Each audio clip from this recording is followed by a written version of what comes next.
సరే, ఇబ్రహీంపట్నం పైన మీ విజన్ ఏంటి? అసలుకి మీ విజన్ ఎలా ఉంది ఇబ్రహీంపట్నం గురించి?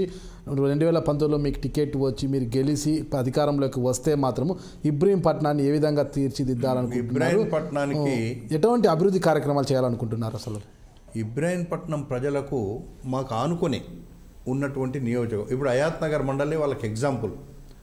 హయాత్ నగర్ మండల్ రంగారెడ్డి జిల్లాలో నెంబర్ 1 అభివృద్ధి చేసిన మండల్. ఎవరు చేసిర్రు అంటే మల్రెడ్డి రంగారెడ్డి చేసిండు. అది ఒక్కటి ఎగ్జాంపుల్ వాళ్ళకు. ఆ 3 మండల వాళ్ళు ఇబ్రహీంపట్నం, యాచారం, మంచాల్, ఆ 3 మండలాలు హయాత్ నగర్ మండల్ను చూస్తే హయాత్ నగర్ హైదరాబాద్ నగరంలో కాలనీలు ఎలా ఉంటాయో హయాత్ నగర్ మండలాన్ని నేను అలా చేశా. ఈరోజు మళ్ళీ అది పూర్తిగా అభివృద్ధికి నోచుకోలేకుండా అయింది. అదే ఎగ్జాంపుల్ వాళ్ళకు తెలుసు. ఈరోజు నేను కూడా చాలా సర్వేలు చేయించిన. ఏ సర్వేలో చూసినా బ్రహ్మాండంగా 60%, 70% ఈరోజే నాకు నేను చేయించుకున్న సర్వేలలో అయితే వస్తుంది. నాకు ఆ నమ్మకం ఉంది కదా. నాకు కూడా సర్వేల గురించి, నాకు కూడా ప్రజల గురించి, నాకు జనం ఏం మాట్లాడుతారో నాకు తెలుసు. మీరు ఎలాంటి అభివృద్ధి చేయాలని చూస్తున్నారు? అసలు ఏం గమనించారు? ఈ ఇబ్రహీంపట్నం నియోజకవర్గం 2019లో 5 సంవత్సరాలలో దాని రూపురేఖలే మారిపోతాయి. ఎలా మారుస్తారు? ఏం చేయాలనుకున్నారు? అక్కడ రోడ్ల వ్యవస్థ, డ్రైనేజ్ వ్యవస్థ, లైటింగ్ వ్యవస్థ, రైతులకు ఉండే ఇబ్బందులు, గిరిజనులకు ఉండే ఇబ్బందులు, ఎస్సీ కార్పొరేషన్ కానీ, బీసీ కార్పొరేషన్ కానీ, ఎస్టీ కార్పొరేషన్ కానీ, వాళ్ళను బాగు చేయడానికి కార్పొరేషన్లు ఉన్నాయి. వీటిని ఎవ్వరు కూడా దాన్ని యూజ్ చేయడం లేదు.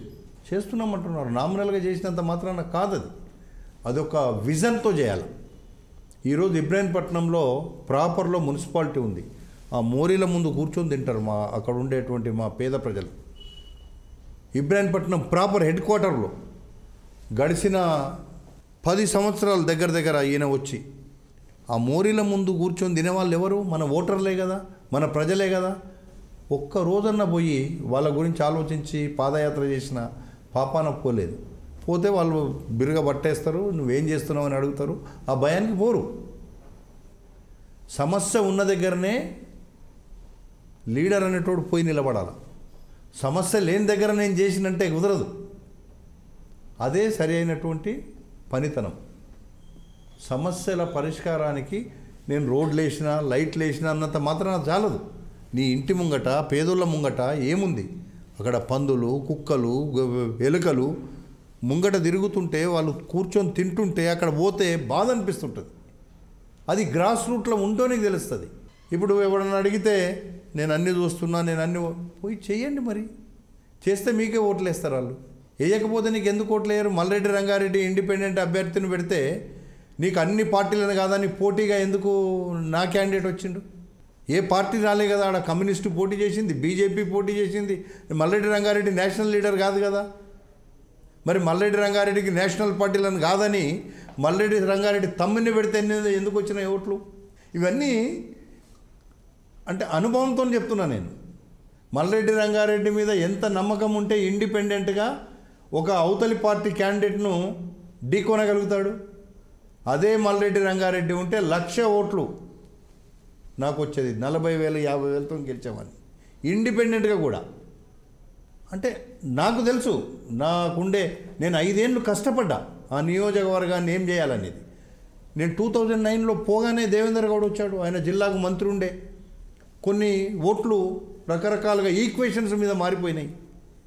పాపం ఆయన ఎక్కడో వెళ్ళిపోయినాడు. కానీ నన్ను ఓడించడానికి ఒక్కొక్కరికి అదృష్టం కలిసి వస్తుంది. అప్పుడు దేవేందర్ గౌడ్ వచ్చినాడు, అదృష్టం కలిసి వచ్చింది ఇప్పుడున్న ఎమ్మెల్యేకి. మొన్న మా క్యాండిడేట్ ఇంకొకరికి ఎవరికో ఇచ్చారు, అదృష్టం కలిసి వచ్చింది, గెలిచాడు. 3వ అదృష్టం మీదే అంటారు. ఇంకా నేను మొన్న ఉండుంటే నా అదృష్టం కాదు, ప్రజల అదృష్టం అది.